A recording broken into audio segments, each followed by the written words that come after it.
to 5 or 4 different platforms.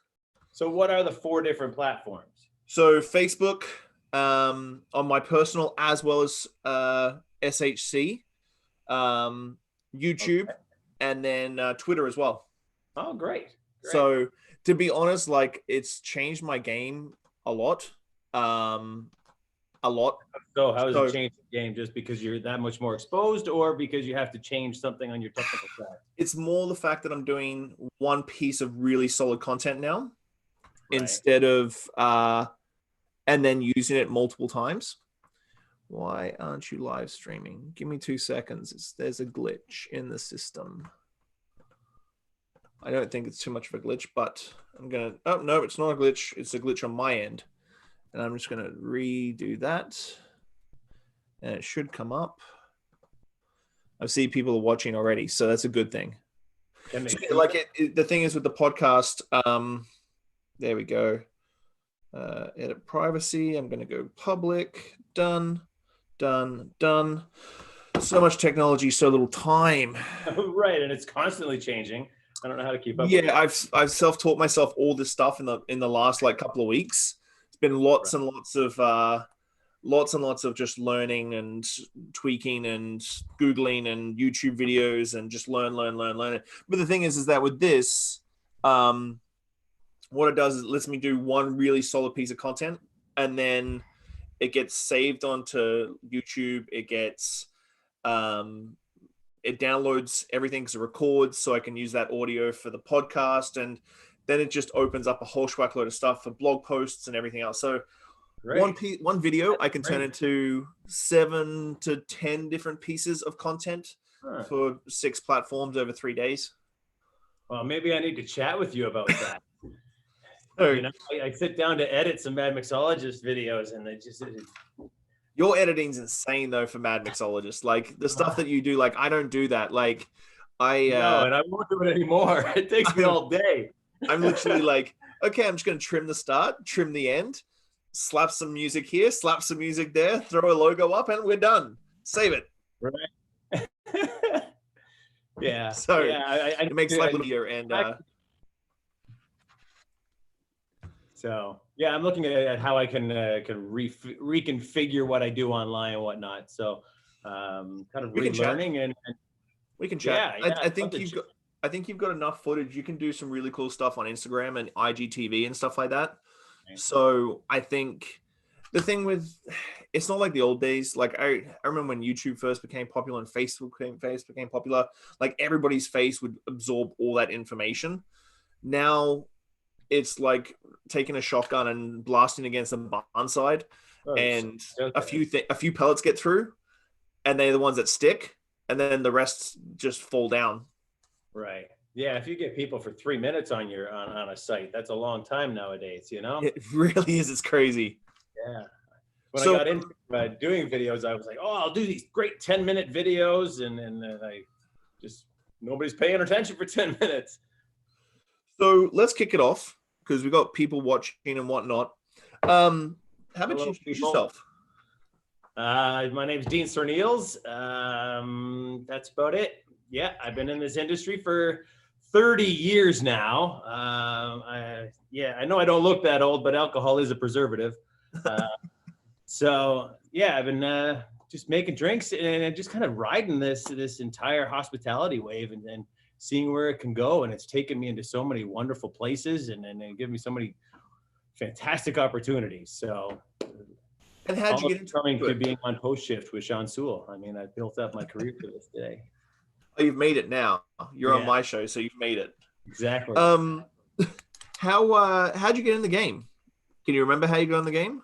I do. And I don't know if I was in the game at that point, but I was pumping gas at a gas station in Burlington, Ontario, Canada, a petrol can. And it was a cold winter. I'd done it for a couple of years. I was still in high school. And a girlfriend at the time said, well, why don't you try bartending?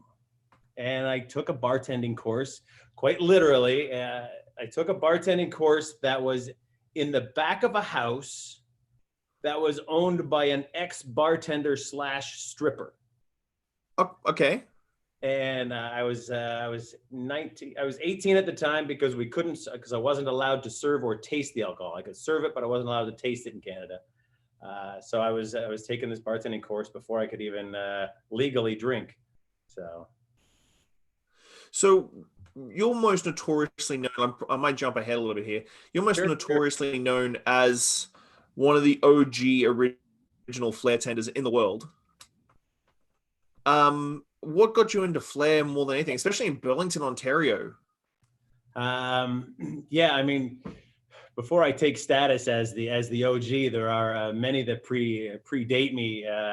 Jimmy Skeetus and the show tenders guys down in Florida, and Michael Bombard and Mike Tully and stuff. But anyway, how did I get started in Flair, right?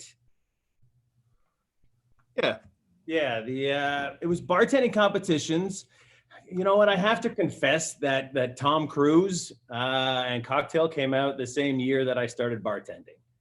I was 18 at the time, and thought, "Ooh, how cool is that?" And we started throwing bottles around and smashing bottles and making a mess. Of course, there wasn't any practicing or anything. It was just, why can't I do that? And then it grew from there. And through the 90s, there was some small bartending competitions that would pop up. I know Mike McLean was involved in a number of those in Kitchener-Waterloo. And that's how Mike and I met, doing these rinky-dink bartending competitions. And it just kind of kept growing from there. And then I'd go home and practice bartending, which I hadn't done yet. You don't go home to practice bartending. But that's what I started to do with Flair. So yeah, just bartending competition after bartending competition. And then there wasn't any bartending competition. So I started running bartending competitions. And I started growing a little group. Was this? What's that? What year was this? That was the early 90s. It was the early 90s when I was doing these little competitions. And then I started running my own competitions in 95, 96, maybe 97. Because then my first Quest was 1998. 97 or 98. Quest, classic. Yeah. That's what got me into the game. I was a bartender, and I was opening up restaurants and then part of the opening team for a small chain in Ontario. But I got into the game because I packaged up all my courage and went down to Quest to play with the big boys, and got it handed to me pretty bad. So, yeah. Okay, so but how does, because one thing that I always try and remind people, especially people who've been in the industry as long as, well, I have and you have, is that the internet didn't exist back then. Like, how does a boy from small town Burlington, and you can't even call Mike McLean's from small town freaking Waterloo. Like, how do you... Right. Smaller town. Yeah. How do you get your hands on information to even, like, feed your passion? Because I think it's something that a lot of bartenders these days sort of forget, because we have the smartphone, like, literally right there that we can get our answer straight away. How did you get information in the early 90s, mid 90s for anything? It was just word of mouth going around. Word of mouth and magazines. If we ran a bartending competition, it was usually local, and as far as our word of mouth would spread, and some friends over the phone. And then the manager of the restaurant that I worked at a restaurant called Filthy McNasty's. Oh, Jesus. And Jeff White posted something on the back wall that said "Quest for the Best Bartender in America" competition by Patrick Henry, and it was in Florida. And I said, you know what, I'm going to that. And I think he put that on the wall just to tease me into it, to say, hey, let's see if Dean gets up the courage to do that. And I did, and I haven't looked back since. So, when was your first big? Did you ever? I should ask this question properly. Did you ever have a big win in Flair? Or were you always sort of the guy that you sort of fell into that organizational side of things and was like, well, I prefer to enable a whole bunch of people and then be a good Flair and then be the best Flair with the big wins? That's how it evolved. I didn't have any big wins. I think I came in 10th at King of the Ring in Las Vegas one year. only because Robin Clausen's music messed up in the in the qualifiers, because I think she would have beat me.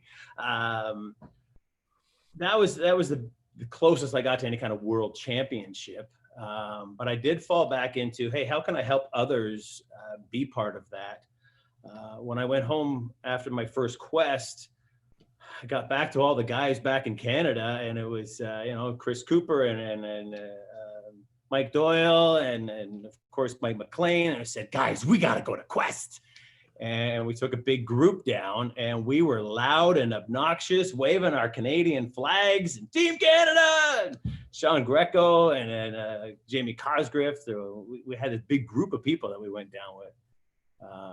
So yeah, it was about supporting the craft and getting more people into it, because I was enjoying it so much and just loving being behind the bar and entertaining people, that I wanted to spread that word. So no big wins for me, but I was, I guess, lucky enough to climb my way to the top and become noticeable because of some toys that I invented. So that's kind of where that went. There, you got one. Is that a liter? No, it's a 750, but it's you can tell how old it is just from the yellowing color. Right. Yeah. It's burnt on the tip because I used to do my practice fire twirling with this. I've had this since I would say 2001 or 2. So my Dean Serneels story, and I know that when we first met, was New York Bar Show, Javits Center. I remember it. I've got a photograph of us somewhere in my stack. Where I was a lot skinnier with a massive faux hawk. Still equally as handsome, though.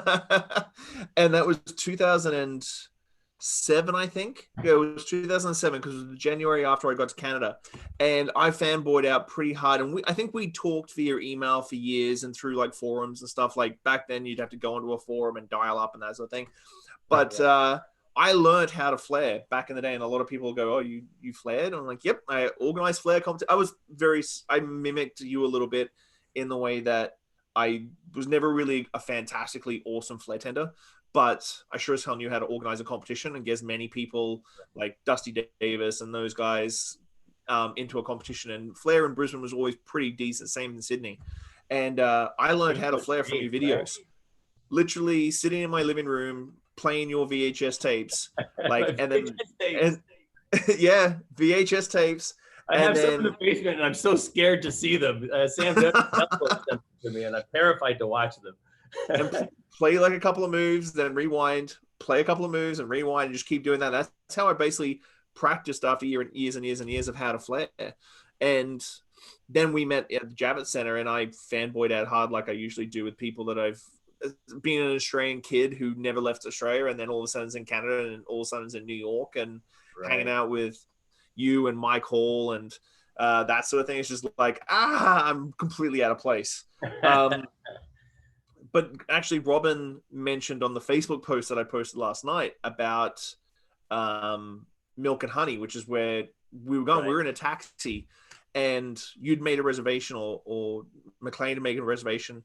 And I was the extra, and you gave up your seat and went to, I think you went to Cowboys or something along those lines, like a Flair bar that wasn't close to Milk and Honey. So you gave up your seat at Milk and Honey. Was it the branch? Around that time, you were doing the what was the freaking movie that came out with Flair bartenders? Coyote Ugly, yeah. Yeah, Coyote Ugly. Right. And so you kicked me out of the cab with Robin Clausen and that, to go to Milk and Honey, which was an amazing experience, especially for me going to New York for the first time. And you had around that time, you had that MTV show Coyote Ugly as well. So I think you were going with some friends.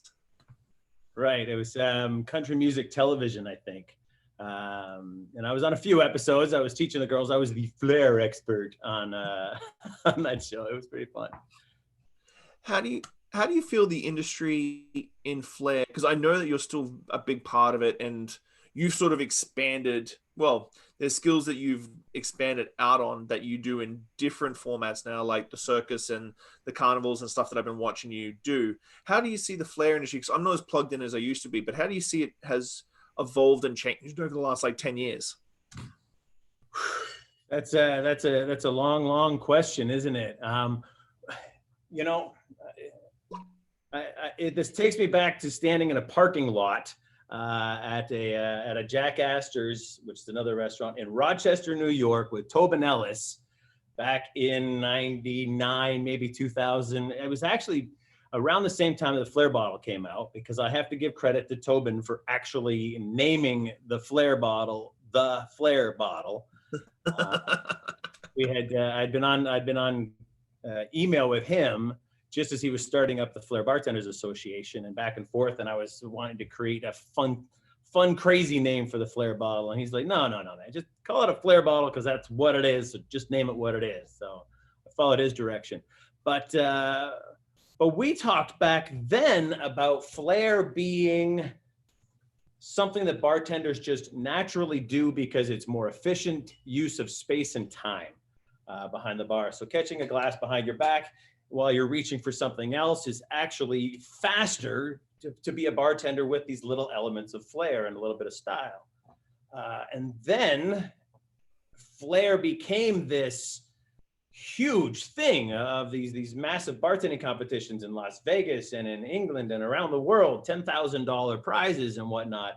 And I actually fault the Flair bottle for some of it, because we went from a level of difficulty where it was practical to be behind the bar to juggling and this incredible feats of skill that weren't practical behind the bar anymore. And the exhibition Flair went to that because we had this Nerf bottle that could drop and break, and then we didn't have any risk anymore. So fast forward to your question, 10 years ago, well, it was 2008 when the crash of 2008 brought down the competitive Flair bartending and brought down Flairco as well, because the money just wasn't going in to support that anymore, and all the sponsorship money that vodka companies and the spirit companies and Finest Call, all that money that was being poured into the bartenders back then came out of Flair and started going into mixology. So Flair has really just kind of quiet in the background. I mean, we've got guys like you and Philip Duff and even Tobin Ellis and all these great guys that came out of the Flair world that don't even talk about Flair anymore because they're mixologists, right? They don't do it anymore. And it's almost, I even know Tobin Ellis did a talk about the F word being the Flair word. So, but then I watch Instagram now, and I'm watching all these great bartenders, these great mixologists that are coming out.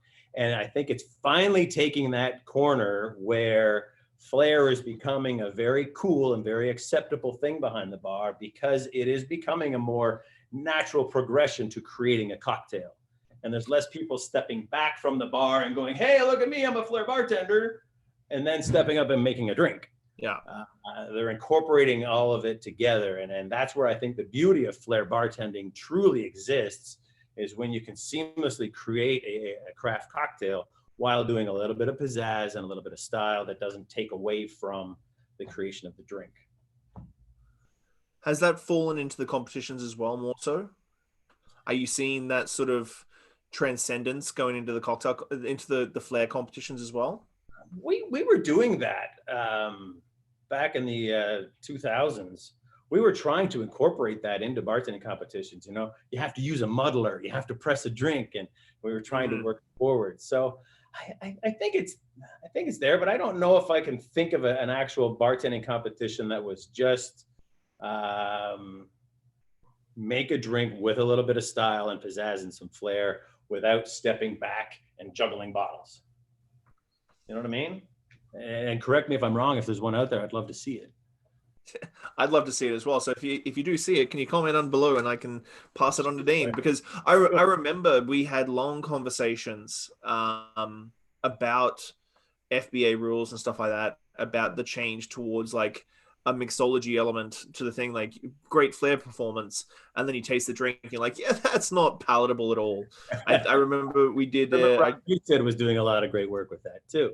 I judged a few and emceed a few competitions in Boston, up at the New England bar show, and that was one that we sort of had a one cocktail had to be palatable, had to be actually like drinkable. And so that was in the rules that one of the drinks that the bartender on stage makes has to be palatable. Has to be, like, you get extra points for it being palatable. Well, I hope we've come a long way since then. When was that? That would have been 2009. Yeah, 2009, 2010. I think I went to the New England bar show at Twin Rivers. Okay. So, and we had a Flair competition there. It was a massive bar show. We had a mixology cocktail competition on the main stage, and then at night we did a Flair competition. I think there's a skinny faux hawk photo of me kicking around on that one too. Nick Nimeth just commented and said, "Hi, gents." Oh, nice. Hello, Nick. One of the junior. He's come a long way. So, how has your career changed in the last 10 years? Like, how did you end up in Kentucky? I had, my career has been 10 years of backbreaking, just crashing, making cocktails in St. Catharines and in Southern Ontario, just behind the bar, cranking out drinks. And then I had about 10 years of Flairco and traveling the world doing Flair bartending competitions and consulting and whatnot. And that led me to a very unique opportunity. I was at a Rob Husted competition in Florida, and Flairco had just started to take a downturn, and bottle sales were starting to go down. And we also had some internal conflicts, and Flairco was about to go down, or die a proper death, I guess. And Bill Hinkebein came along. He might be out there somewhere. Hey, Bill, I'm working today. And he pulled me aside and said, "Hey, Dean, we're looking for someone to join our organization." He did not intend for me to be that person, but said, "Do you know anybody that can maybe do a little Flair, but can talk mixology, can be gregarious and represent our brand? Do you know anybody?" And I said, "Bill, I'm not sure, but let me look around. Let me think about it." And then 3 days later, I called him back and said, "I want to throw my hat in the ring." Did you actually look around, or did you just go, "Screw it, I'm just going to throw my hat in the ring"? I knew my hat was going in the ring, and I certainly didn't go looking around or tell anybody about it, because I knew it was the opportunity that I needed to take next. I had looked around in Toronto for consulting jobs and that kind of thing. I was with Bulls for a while, doing a cocktail program with them, and it was a fantastic program. I left there to pursue Flairco and try to get that ship right. And then I wanted to go back, but it just wasn't going to work. So yeah, I called him up and said, "I want to throw my hat in the ring." And he came to Niagara Falls, had an interview in my basement, got to pet my dog and meet my family and realized that I was a real human. And the rest, I packed up my family, packed up a car, and put a canoe on the back of the car, and we drove 10 hours across the country to move to, I'm in New Albany, Indiana, which is just outside of Louisville, Kentucky. So. Wow. Yeah, how long have you been there for? 10 years now. 10 years. January past was my 10-year anniversary here at American Beverage Marketers with Finest Call, Royale, and Master of Mixes, Agalima. This company has evolved quite a bit itself, but yeah. So what's your role specifically for them? My title is Director of Beverage Applications. So what I like to say, we did everything we could to not call me mixologist. That's fair. So and you see lots of those director of beverage around. So I basically take the product after it's been produced. I consult with the team, our marketing and everyone else involved of what new flavors are coming, and I help give some direction on what that flavor should be, and how the quality of it, and that kind of stuff. And then we'll actually deconstruct my cocktails. So if we're making an old-fashioned mix, I make my old-fashioned. We tweak it to make sure that it's perfect. And then our technical department will go and deconstruct my recipe and recreate it down the plant and then put it into a bottle. So then I take that bottle and make it into cocktails. So I'll take our single press lime juice and show all the different ways that we can do a cocktail with our single press lime juice or the agave real, any of the great flavors we have. And then I go out and talk about it. I go to events like in Vegas, the conventions, and I hang out at the trade show booths. But I also take invitations from our sales team that works directly with the national accounts. So Buffalo Wild Wings, Hard Rock Cafes, and all those national accounts that are out there. We have a salesperson that works directly with them, and that salesperson will come to me and say, hey, this particular company wants to go in this direction with a cocktail. What do you think?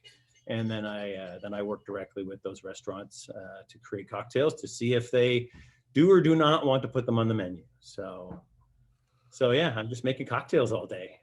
Wow. And you get to travel a lot too? Yeah. There's a fair amount of travel in there. Quite a lot, actually, more than I expected when I first moved down. But it's been fantastic. It's mostly US based. Just the beginning of this year, I got over to London and Amsterdam for the first time. Wow. Yeah, so that was super fantastic. But it's been all over the United States and much of Canada as well. And then I was in Caribbean as well. I was supposed to be in Hawaii just when this COVID thing broke out, but yeah. Is this your basement bar that we're sitting in right now? This is my office. Oh, okay. Yeah. This is actually one portion of my office. This is where we host groups. It's a big part of what I do. We prior to COVID, of course, we would host 50 to 80 groups a year from our distributors around the world to our restaurant groups. So the buyer for a restaurant group would come in specifically and hang out at my bar. We'd spend all afternoon making cocktails with our products and the spirits that they have. And it would just be a one-on-one with myself and that buyer. And they'll go home and put those cocktails on a menu. So this room is my office, or part of my office. That's a cardboard cutout of one of our guys. Wow. Yeah, it's a big room, and I could take you on a tour. I've got a kitchen on the other side of here that has all the fridges and my liquor stock. And then I've got another room that's an office, and then a fourth room that I'm changing into a video studio with the anticipation of so much new video content that I think I'm going to be creating.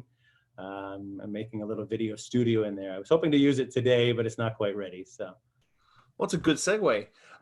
Recently, like, you've sort of started getting back into taking back the title of Mad Mixologist.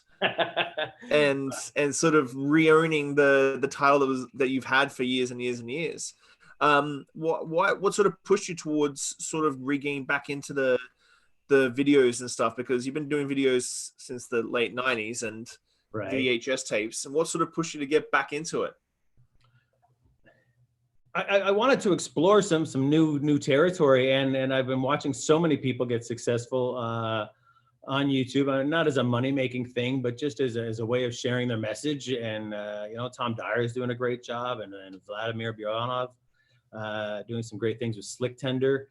And I thought, I studied film and TV in college before I got ceremoniously kicked out, but I wanted to try it and have a taste at it and take a run at it. Has it been fulfilling for you? I have been liking it. I look at the Flair bottle and the Flair videos and all that stuff, and people still recognize me today as, oh yeah, you're the Flair bottle guy. But I feel like I was the quarterback of the football team that went to state, and I'm like, oh yeah, that was me. I did that, but I wanted something new to say, hey, I've got more things to share with a wider range of audience than just some salespeople and buyers at restaurants and groups that come in here, which is really fun, and I love entertaining them. But I think there's a larger group of people out there that want to learn how to entertain from the bar, and that's where I saw that there was an opening. There's so many mixology videos and so many Flair guys out there, but I don't see a lot of bar magic, Tobin Ellis. Trade. You just have to give Tobin Ellis 50 cents next time you see him for mentioning Bar Magic. I think I owe him about $1 bazillion now. Bar Magic is something I do, but he has trademarked it. So I know he's sitting back there just going, "Yeah, Dean, yeah, you owe me." Just the Tobin Ellis royalties catch. Yeah. So he'll get my 401k when all this is over. But yeah, I have so much fun entertaining people from behind the bar. I make a cocktail, whether it's great or not, but serve up the drink. But to be memorable, people need to walk away from something else instead of, "Hey, I had a great drink at that bar last night." I always wanted people to go home and go, "That bartender, I think his name was Dean. We got to go back to see him." And I built my career when I was bartending back in the 90s and 2000s on being memorable and having people come back to the bar to see me. They weren't coming back just because it was wing night or $2 drink night. And yes, that did happen back in the day. They came back because they knew that I would entertain them and take care of them. So that's how I built my own clientele as a bartender. So when I moved from bar to bar, just like a hairstylist would, they take their clientele with them, and my clientele would follow me and be entertained by what I do. So that's what I wanted to do with the videos, is create something more entertaining and try to show all the sides of me. There's Mixology and Flair and Magic, and then I'm meeting all the great people. So I'm trying to interview like you are once a month, and then show Mixology and show Mixology tricks and, just some of the crazier things that we can do with drinks behind the bar. So super long answer. No, the long answers are good. The long answers are great. With entertaining being like a massive foray, obviously something that's very big for you. Is that why you got into I've noticed the whole circus, magic, trapeze, and I think your family is a part of it as well. Your daughter does it as well. Yeah. My entire family is involved in it. It's this local circus program called Turner Circus, and when we moved to Indiana, I saw a post on Groupon, I think it was, and they said trapeze lessons for $10 or whatever. And I thought this would be a fun thing to take my family to. And we took them to this one-day class, and I thought this is a really neat thing. And of course, I'm a juggler. I've always been a juggler behind the bar, fire eating and flipping bottles, and I've always done magic behind the bar as well. I used to actually be a professional magician. I used to work 3 or 4 nights a week just doing close-up magic at different restaurants. So I've always had my hand in entertaining people. So I took the family, and they kind of enjoyed it. And then we watched the first show that this group does a big circus presentation every March. And there's 200 or 300 people involved, well, 200 people involved in it. And I just kind of fell in love with it and said, this is really crazy. It's so different. And they encourage you to eat fire. And they're teaching other moms and dads how to eat fire and how to juggle knives and do trapeze and whatnot. My girlfriend, Allison, is actually a coach now. She coaches the trapeze act. And my daughter, Megan, she's a superstar there. She spent the last 10 years, instead of learning gymnastics or something, how to entertain on a silk like Cirque du Soleil. She's been to California to study, and she's really enjoying it. Yeah. We got her involved in a couple of things last summer that were really great for her and her career. She got to live in California for a month. So, is her goal as a career-wise getting into this, staying as this, or is this going to still stay as a sort of a hobby side hustle that looks really great on resumes and whatnot? Right. She would like to, but after she came back from California, she realized that the people in Cirque du Soleil, as beautiful and graceful they are athletes that practice and work out every single day. And then their job is to work out and stay in shape for the 5 minutes of stage time. They're spending the rest 8 hours of the day eating right and doing sit-ups and crunches and whatnot, and far more, of course. So she realized then that it's probably not a goal for her to get on stage, but she does want to use it in her career. She's looking to get into medical fitness and working with people to do stretching and to stay in shape, and she wants to use that for that.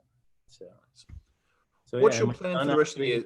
Tumbles and whatnot. I wanted to mention my son and his girlfriend too. They eat fire, and my daughter's girlfriend eats fire as well, so she's in it. Everybody's involved in it. So yeah, everybody eats fire. Yeah, just must be a fantastic Thanksgiving. Just must be a really great, exciting Thanksgiving dinner. What do you want to do tonight? I don't know. You want to Netflix or go outside and eat fire? No. So girlfriend and I are juggling fire in the backyard, and the neighbors are now coming out to watch us perform in the backyard. So, wow, it's something. Wow. It's everybody needs something to focus on and practice that gets you outside of your mindset to relax your brain on your regular day to day. Are you practicing even more now with all the time on your hand? No, I'm figuring out how to edit. I'm figuring out how to work Final Cut Pro 10 and doing that kind of thing. So just so busy. I feel busier now because work for me. I still come into the office every day, but my directions have changed, and now we're planning for what we're going to do when COVID's over, and there's going to be a mad rush back into the bars and a big change in the bars. We're trying to predict what's going to happen after COVID with freshly squeezed and craft cocktails and I had a conversation with a guy today, one of my sales guys, who said that even putting a lime garnish on the edge of the glass is going to be gone. Like, we can't even garnish cocktails anymore. So I'm trying to figure out how that's going to impact what we do. I've had a lot of conversations about lower touch cocktails, batches and bottled and stuff like that. Stuff that has less touches. You can't have a 14 touch cocktail anymore post COVID. That's for sure. Everybody will lose their mind if you slide a lime slice into the top of your freaking your last word or something like that. But what is your plan after COVID to sort of on a career and on a personal front post all this? Right. Well, like I said, there's a lot of video work that I'm doing right now. I am going to pursue more YouTube with Mad Mixologist. I think I am going to actually step away from Mad Mixologist and rebrand it just Dean Serneels. Give me a heads up on that. As much fun as Mad Mixologist is, just being Dean Serneels, more people recognize that name than Mixologist chasing that around. But anyway, I do want to continue inspiring people to entertain from behind the bar. I do think that could be something super important in the new, in the post-COVID world, to keep people coming into the bar, if there is even bartenders. And our company, Finest Call and Real, we've been creating great cocktail mixes with single press lemon juice and single press lime juice to help reduce the touches long before COVID and help people get high quality ingredients into a cocktail without having to farm it themselves.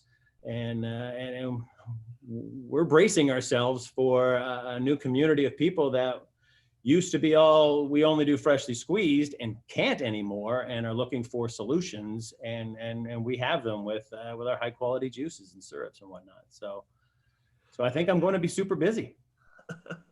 Well, I also think the middle market, not necessarily the upper echelon or the lower market, is where the fat is, and that's what's going to be continuing relatively strong, your franchises and the brands that you guys already work with heavily.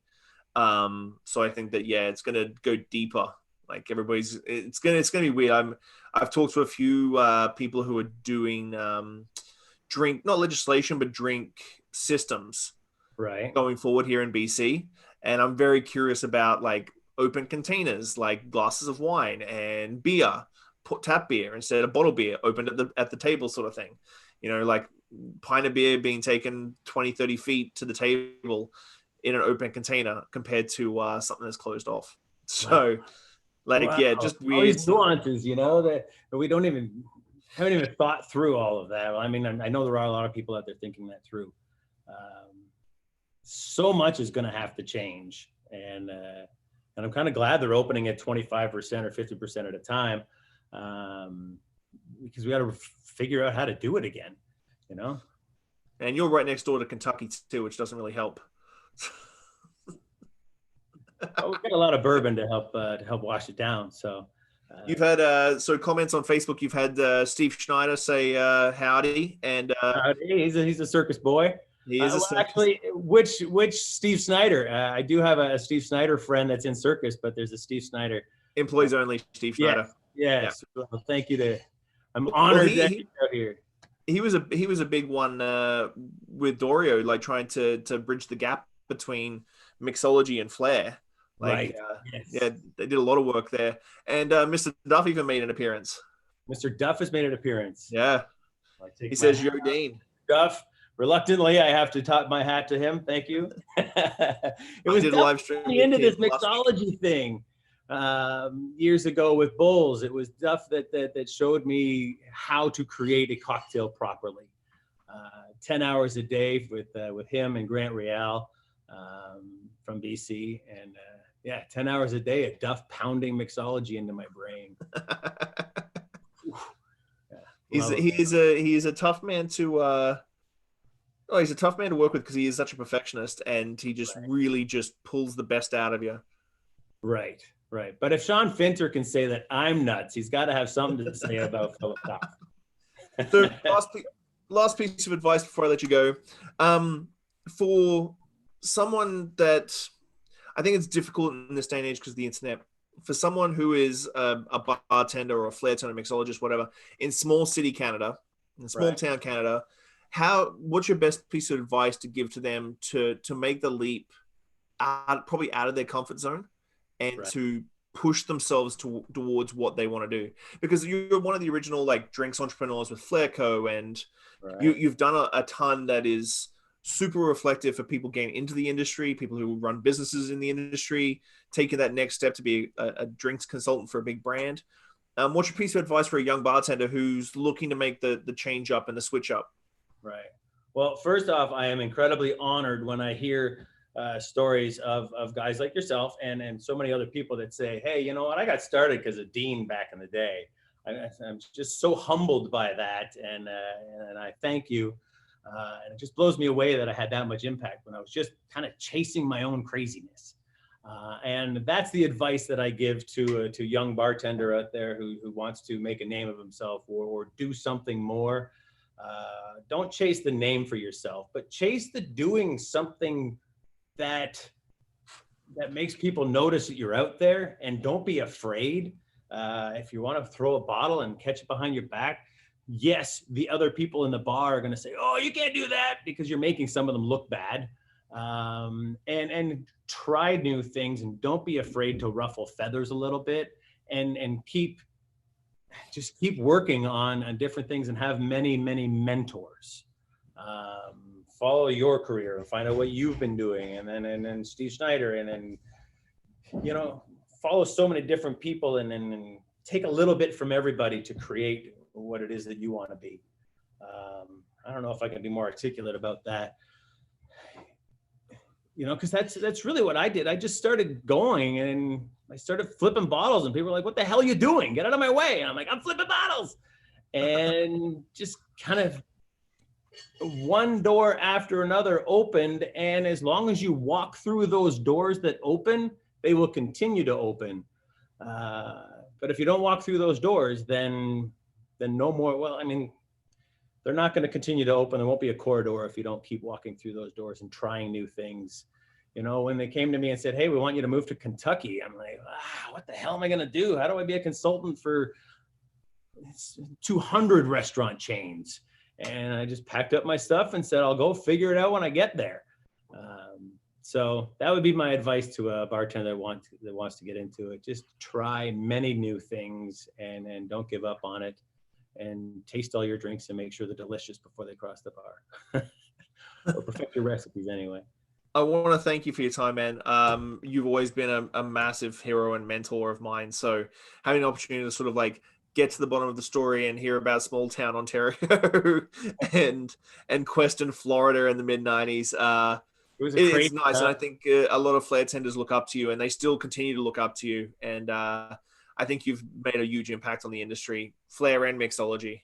Well, thank you. Thank you very much. You know, locked in my little office in here, I don't always get to see the impact out there. So hearing it from you, I really do appreciate it. And thanks for having me on the show. I'm honored to be among your guests. And honored that I put a jacket on. Yes, yes. Thank you very much. I had to beat you into it though. I'm like, you gotta dress up. Come on, man. We're on TV. So cool. Hey, brother. Well, you have a good day, and I'll chat to you really soon. Okay. You for tuning in and watching. So thank you very much, and I look forward to seeing you guys out online and in the funny pages. See you later, buddy. All right. Take care, man. Bye.